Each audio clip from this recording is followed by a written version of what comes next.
నమస్తే తెలుగు వన్ న్యూస్కి స్వాగతం.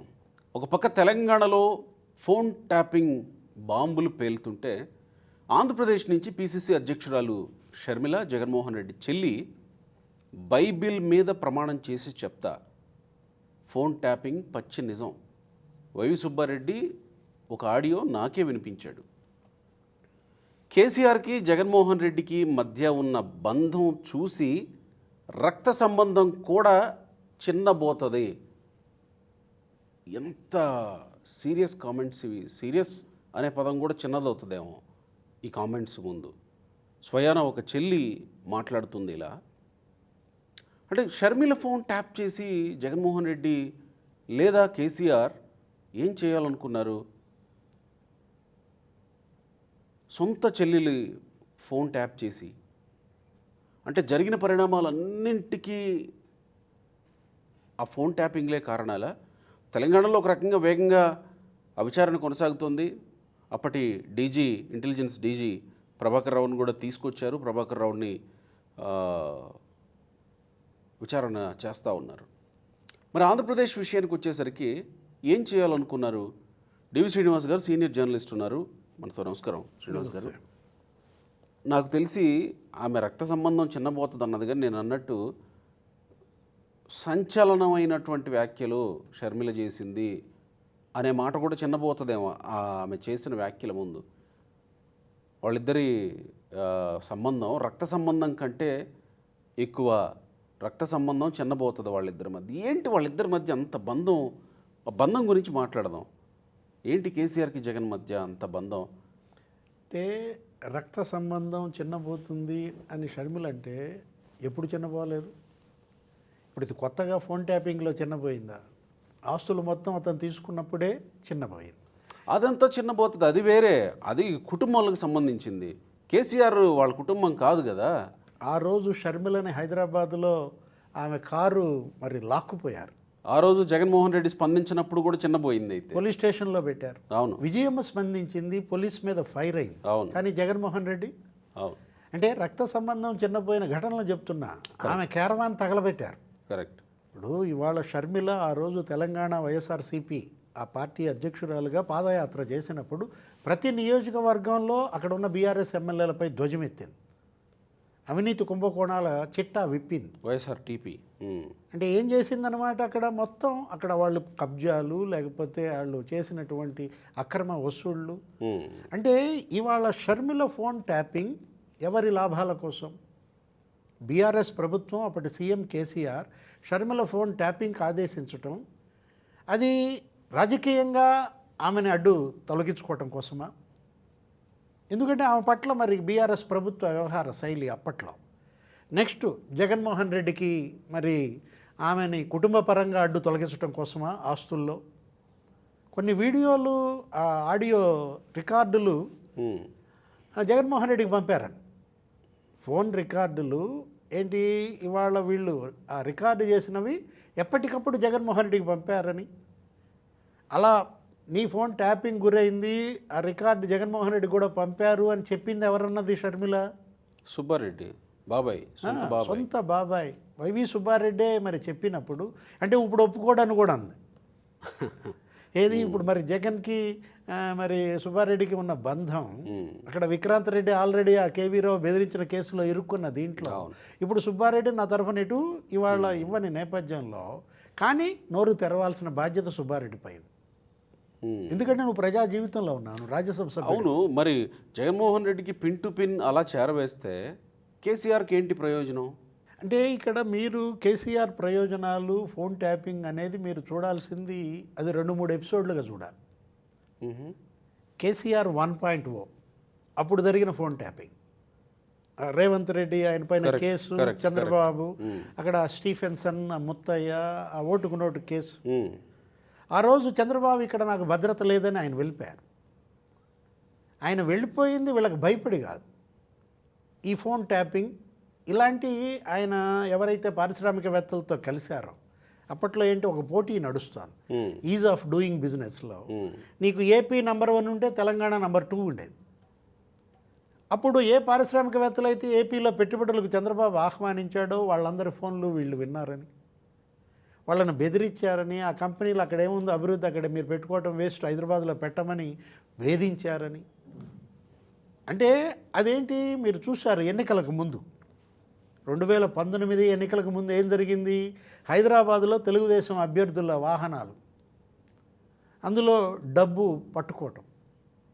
ఇప్పుడు ఇవాళ ప్రభాకర్ రావు అరెస్ట్ అయినటువంటి ఆ ప్రణీత్ రావు వాళ్ళు ఇచ్చిన వాంగ్మూలంలో మనకు తెలిసిందేంటి? ఒక 20 వాహనాలు వీళ్ళు సమకూర్చుకున్నారు ఈ పరికరాలతో. ఆ పరికరాలతో ఎవరి ఫోన్ అయితే ట్యాప్ చేయాలో వాళ్ళ ఇంటి దగ్గర ఆ వాహనం పెట్టడం, ట్యాపింగ్ చేయడం, మరియు ఆ వాహనాల్లోనే డబ్బులు పంచడం. ఆ ఎన్నికల్లో ఫోన్లో విని ఎవరెవరి వాహనాల్లో డబ్బు వెళ్తోందని వాళ్ళని పట్టించడం. 2019 ఎన్నికల ఎపిసోడ్లో జగన్ రెడ్డికి మేలు చేయడం కోసం కేసీఆర్ ఇక్కడ ఫోన్ ట్యాపింగ్ని ఎలా ఉపయోగించారనే దాంట్లో మీడియాలో కథనాలు చూస్తుంటే మనం విస్తుపోతాం. అది నిజంగానే అప్పట్లో నీకు మగంటి రూప మురళీమోహన్ కోడలు నీకు రాజమండ్రిలో కంటెస్ట్ చేస్తున్నప్పుడు ఆమె అక్కడ వాళ్ళ బంధువులు వాళ్ళకు సంబంధించిన వాహనంలో 70 లక్షలు పట్టుకున్నారని, లేకపోతే ఇంకొక తెలుగుదేశం అభ్యర్థి ఆయన వాహనంలో 2 కోట్లు పట్టుకున్నారని. ఇదంతా నువ్వు 1.0 కేసీఆర్లో చూస్తే 2.0 ఇక కాదెవరు ట్యాపింగ్ అతీతులు 100 మంది అని వార్తలు వింటా ఉన్నాం. ఇప్పుడు కాదెవ్వరు ట్యాపింగ్ అతీతులు అంటే ఇవాళ ప్రతిపక్షాల నాయకుల ట్యాపింగ్ కాదు, ఫోన్లు జర్నలిస్టులు, లాయర్లు, జడ్జిలు, సెలబ్రిటీలు, హీరోయిన్లు, అసలు సొంత పార్టీ వాళ్ళే కాదు సొంత కుటుంబ సభ్యుల ఫోన్లు ట్యాపింగ్. ఇప్పుడు చెల్లెళ్ళ ఫోన్లు ట్యాపింగ్ అని కదా ఈ అన్నల మీద విమర్శ. అవును, అసలు నీకు విపరీతంగా నడుస్తోంది యూట్యూబ్ ఛానల్స్లో, మెయిన్ స్ట్రీమ్లో. కవిత ఆ రోజు ఆరోపణలు, తను జైలుకి వెళ్ళడం కూడా ఒక కుట్ర అన్నారు. అంటే ఇంట్లో వాళ్ళు చేసిన కుట్రేనా ఆ రోజు? మరి ఆమె ఆరోపణల్లో వీళ్ళిద్దరి మధ్య ఒక యుద్ధం నడిచింది. ఒక రకంగా కవితనేమో రేవంత్ కోవర్ట్ అని, మా పార్టీలో రేవంత్ కోవర్ట్లు ఉన్నారని కేటీఆర్ అనడం, మా పార్టీలో బీజేపీ కోవర్ట్లు ఉన్నారని కవిత అనడం. అంటే ఆమె అరెస్టు వెనక కుట్ర గనక ఉంటే దానికి ఫోన్ ట్యాపింగే కారణమైతే అనేక అనుమానాలు. ఢిల్లీ లిక్కర్ స్కామ్లో అప్పుడు వీళ్ళందరూ కూడా నీకేంటి సౌత్ బ్లాక్ అనో ఏదో పెట్టుకున్నారు. ఆ సౌత్ బ్లాక్లో వీళ్ళందరూ ఉన్నారు, ఈ అరెస్ట్ అయినటువంటి వాళ్ళంతా కూడా. వాళ్ళ వాట్సాప్ చాట్స్ లేకపోతే వాళ్ళ ఫోన్ కాల్స్ ఇవన్నీ ట్యాపింగ్ జరిగిందా? ఇప్పుడు కవిత ఆరోపణలు, ఇవాళ షర్మిల ఆరోపణలు మనం చూసినట్లయితే అక్కడ ఒక 4 ఎమ్మెల్యేల ఫామ్ హౌస్ ఇది కూడా బట్టబయలైంది కదా. అది బీజేపీ. ఏది బిఎల్ సంతోష్, అతను జాతీయ స్థాయిలో బీజేపీ ప్రముఖ నాయకుడు, ఆర్ఎస్ఎస్ వాది, ఆయనే భయపడి అంటే అది కూడా ట్యాపింగ్ లో కిందకే వస్తుందా? అంతే కదా మరి. ఏది ఫామ్ హౌస్లో అదేంటి, అది ఒక రకంగా ఫిక్సింగ్, ట్రాప్. బీజేపీ వాళ్ళని ట్రాప్ చేయడానికి, వాళ్ళ ప్రతిపక్షాలను ట్రాప్ చేయడానికి ఫోన్ ట్యాపింగ్ వాడుకున్న పరిస్థితి.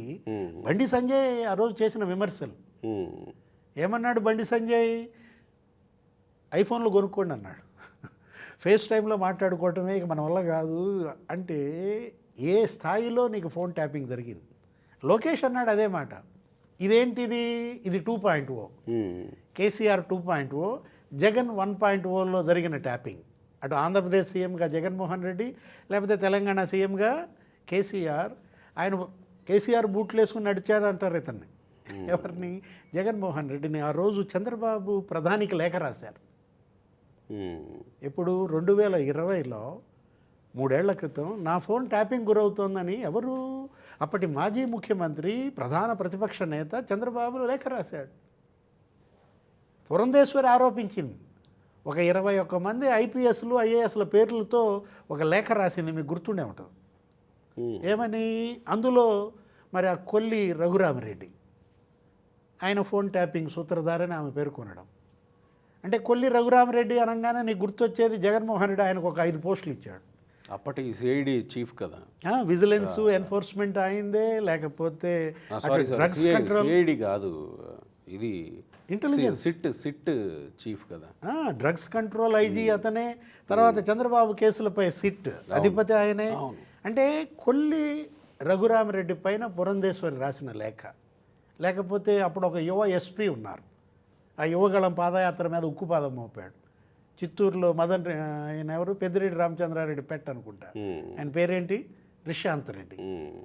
ఆమె రాసిన లేఖ నువ్వు చూస్తే రిషాంత్ రెడ్డి పైన ఫోన్ ట్యాపింగ్ ఆరోపణలు. అంటే ఇవాళ 2 తెలుగు రాష్ట్రాలు ఏది ఫోన్ ట్యాపింగ్ ఎంత పెద్ద ఎత్తున అప్పటి అధికార పార్టీలు ముఖ్యమంత్రులు ఉపయోగించారనేది మనకి ఇవన్నీ కూడా క్రోడీకరిస్తే తెలుస్తుంది. ఇప్పుడు ఈ ఫోన్ ట్యాపింగ్ ఇది మహానేరం, అది టెలిగ్రాఫ్ యాక్ట్ 66 కిందకు వస్తుంది, లేకపోతే అదేంటిది ఇది ఐటీ యాక్ట్ 419 కిందకు వస్తుంది. మరి ఇది చేసి కేసీఆర్ కానీ జగన్ కానీ వాళ్ళు అనుకున్న లక్ష్యాలని సాధించగలిగారా? అంటే ఏం బాగుకున్నారు అంటారు, అంతే కదా.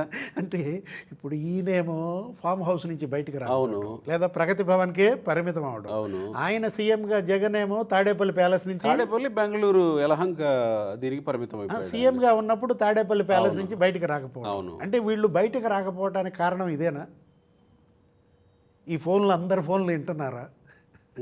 ఇప్పుడు కరెక్టే, వాళ్ళు సాధించింది ఏంటి అని, ఏం బాగుకున్నారు అని ఒక రకంగా మీరు చెప్పినట్టు. అంటే జరగబోయే పతనాన్ని ఏదీ ఆపలేదు, వాళ్ళ అనుమానానికే వాళ్ళు బలయ్యారు. వాళ్ళల్లో ఉన్న అభద్రత భావం వాళ్ళని ఇవాళ ఈ ఘోర ఓటమికి కారణం చేసింది. అసలు సొంత పార్టీ ఎమ్మెల్యేల ఫోన్లు ట్యాప్ చేయటం ఏంటి, బీఆర్ఎస్ ఎమ్మెల్యేల ఫోన్లు ట్యాపింగ్ అని. లేకపోతే కోటరెడ్డి శ్రీధర్ రెడ్డి అదే కదా ఆరోపణ చేశాడు. పిఎస్ఆర్ ఆంజనేయులు, నేనెవరో మా ఫ్రెండ్తో ఏదో కాంట్రాక్ట్ గురించి ఏదో డబ్బుల గురించి మాట్లాడితే వెంటనే పిఎస్ఆర్ నాకు ఫోన్ చేశాడు, ఏంటది వాడితో ఏదో మాట్లాడావంట అంటే, ఆ రోజు శ్రీధర్ రెడ్డి ఏమన్నాడు, నేను చెప్పాలి నీకు చెబితే, లేకపోతే నా ఫ్రెండ్ చెప్పాలి. నువ్వు కాల్ చేసి నా ఫ్రెండ్ చెప్పేవాడు కాదు, అంత సన్నిహితుడు నాకు, నువ్వు అడుగుతున్నావంటే అర్థం దొంగ చెవి విన్నావు. అంటే జగన్మోహన్ రెడ్డి ఎన్నికలకు ముందు ఏమనేవాడు, నేను ఉన్నాను నేను విన్నాను అనేవాడు. వినేశాడు అయితే. అంటే ఏంటి, ఎందుకు ఉన్నావు, ట్యాపింగ్ ఉన్నావా, ఏం విన్నావు, వీళ్ళందరి ఫోన్లు విన్నావా, విని ఏం సాధించాడు, ఓటమిని ఆపగలిగాడా? రైట్. నిక్సన్ బలయ్యాడు అమెరికాలో, రామకృష్ణ హెగ్డే బలయ్యాడు, రాజీనామాలు చేయాల్సి వచ్చింది. కాకపోతే ఇక్కడ రాజీనామాలు చేసే పరిస్థితి లేదు, ప్రజలే ఇంటికి పంపారు. Right sir, thank you.